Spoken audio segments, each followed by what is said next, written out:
Can I just ask you, we can't go through today without talking about Meghan. Obviously, Harry, he's had a particularly hard time. He's been outed as a homophobic, misogynistic racist against... I don't think homophobic, but... well, I'm just going to add that because that's what they added. And the point that, I don't know if I made this to you, I think it was Robert Jobson the other day, that whole Harry and Meghan thing that's coming out of this Centre Barley Charities. Do you remember when all of the rubbish happened? They were, we hate the press. We'll only have an official source through Scooby-Doo or whatever. Now he's that we'll never do sources, we'll always speak. They've said nothing about him being a bully. Nothing at all. Just unofficial comments from people associated with them.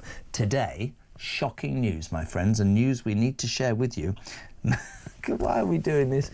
Meghan Markle's jam is going to cost nearly 11 quid a jar as she launched, as ever today, the Duchess, she's not a Duchess, no, has released the long-awaited lifestyle brand items, which she first teased a year ago under a different name today, with the fruit preserves becoming an emblematic theme of the range. Of age, I've been a broadcaster for a long, long time, and I'm talking about Meghan Markle's jam.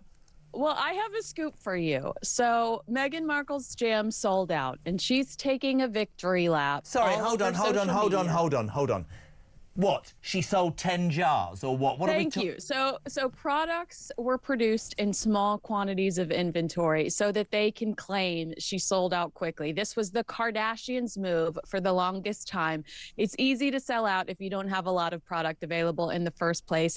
And based on how chaotic the introduction of this launch was, I suspect that's exactly the case. The strategy is called scarcity marketing or artificial scarcity, and it creates the illusion of high demand by limiting supply, making a product seem more exclusive or desirable. This tactic is, used all the time here in Hollywood. But more than that, at the risk of wanting to sound grumpy as I become 60, she was once the Duchess of Sussex, and now I'm sitting here talking about her bloody jam. Nobody should give a shit. It's ridiculous.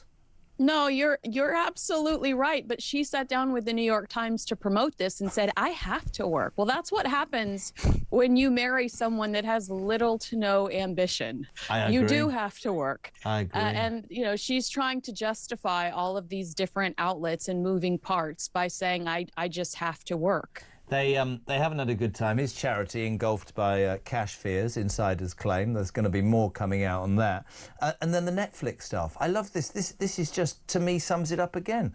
Those working on her launch, her as-ever launch, admit we're over it. It wasn't a great experience. Do you think there will ever be a moment where Harry and Meghan ever get some good publicity, Ken?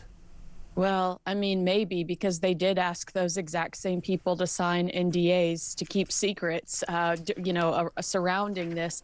But that's what Meghan's trying to do by limiting the supply of goods and being able to say she sold out by shooting 2 series back to back and being able to go online while people are destroying her, saying, guess what? We got a season 2. You didn't get a season 2. It already existed.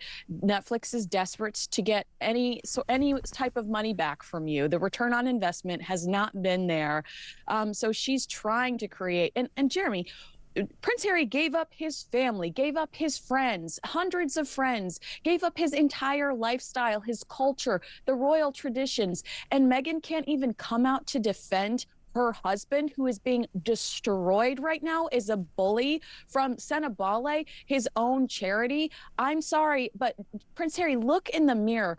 Look at what you've given up for this selfish, totally self-consumed individual that doesn't even post pictures of you on her Instagram account. Mate, I could not agree with that more. And as I said earlier in the week, the Centre Barley woman is a very powerful woman of colour who's a very successful woman. And all I've heard from both of those pair, they've dug into the royal family about racism and all those things. And sometimes, be careful what you wish for. Kins, I could talk to you forever, darling. I'm sorry I missed your birthday. Happy belated 40th birthday. I don't believe it's 40.